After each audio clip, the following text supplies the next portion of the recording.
A new Canadian survey shows that 33% of homeowners right now who have purchased their homes and gotten variable mortgages regret making the purchase and regret getting the mortgage.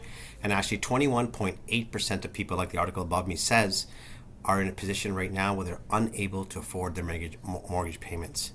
And that's a very large amount. And also take and consider that next year we have massive amount of renewals in 2024 and in 2025. And the Canadian government has absolutely no plan in place to help these people when their mortgages renew, and even though they're on fixed rates, they're going to be renewing at a much higher rate. The variable rate situation and the fixed rate situation is getting really bad for our Canadian economy. I don't like making doom gloom videos, but I like to prepare families for the hardships that are coming. And the reason why I had mentioned that our Canadian government, our Liberal Party, unfortunately has no plan in place is that you're on your own. These hardships you're gonna have to face with your family on your own. There's no help coming from the government, and you got to be aware of these situations. Also, the IMF Bank, the International Monetary Fund, has stated that the Canadian mortgages are at the highest risk out of any industrialized nation. Now take that in. That's our mortgages are more higher risk than the United States, all of Europe, Australia, any nation that's highly developed and is doing well. Canada's mortgages are in the worst situation. And this is news, this is information that's thrown around, but this affects real people. It affects real families.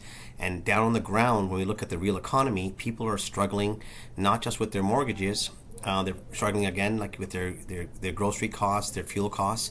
And Equifax, your credit report, has just released a scary report that's saying that since the last 4 months, 15% of people, it has increased by 15%, they stopped paying their car payments and their credit cards because they're struggling to pay their mortgages.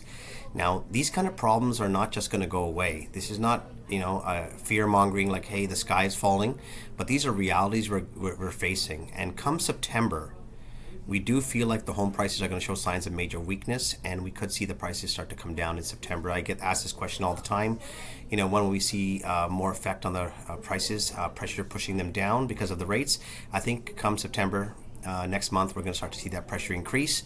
And we see all these hardships around us, what the International Monetary Fund is saying, what Equifax is reporting, that people are not paying their credit cards and their car loan payments. This is real information. This is real news. This is down on at the ground level where people are living their day-to-day lives, not just a story on the internet. And also, if 20% of people, 21.8% of people cannot afford their mortgages right now, what situation are they going to be in a year from now? What could we expect to see happen in the real estate market? And remember, during COVID, the Canadian government used real estate to carry the economy. That's what they did. They lowered the rates even more, which fueled real estate. When real estate's doing well, there's job creation. People are renovating their basements, they're renovating their kitchens, they're putting in new carpet, new hardwood.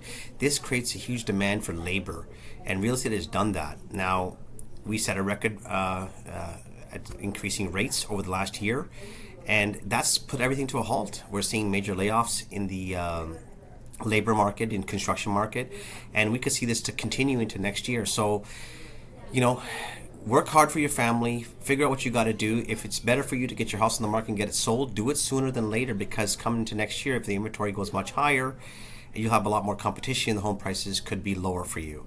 The only thing that could really turn this around is if the Canadian government does decide to lower interest rates, which I don't think they're going to do. And it's going to, because inflation will soar again, and then we'll be in a catch-22 where we're just going to be stuck on both sides. So this is Real Estate Raza. You have any questions? If you want more details for your personal situation, reach out anytime. You can reach me at 416-995-7317. And I'm looking forward to talking to you. You guys have yourself a wonderful day. And until next time, take care. Bye-bye.